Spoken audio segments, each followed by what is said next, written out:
Po vakarykščio video pasipylė klausimai, kaip čia yra su darbu, ar galima čia individualias veiklas daryti arba įmonės ir panašiai. Anksčiau buvo labai lengva ir paprasta, nuo šių metų kovo 1 dienos įsigaliojo kai kurie dalykai, reikia jų konkrečiai išsiimti leidimus ir kiekvienas scenarijus yra kažkiek skirtingas, priklauso nuo veiklos, ar IT sritis, ar ne IT sritis.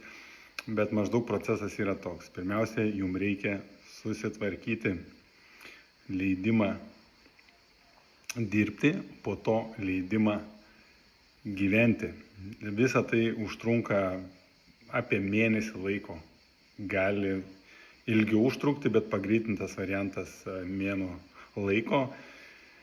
Labai stipriai skaičius nesivelsiu, bet realiai galima savarankiškai susitvarkyti kažkur maždaug už 700 gal eurų, gal 500 eurų, maždaug tiek.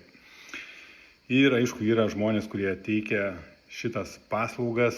Aš neteikiu paslaugų, daugiau man nerašykit, bet jeigu jums įdomu, sakyčiau, kad geriausiai Lietuvoje išmano šitos dalykus yra Vainius Kuolys, kuolys.lt.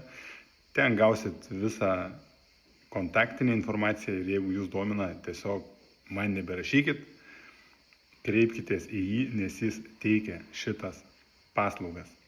Dėkuoju už dėmesį ir iki kito karto.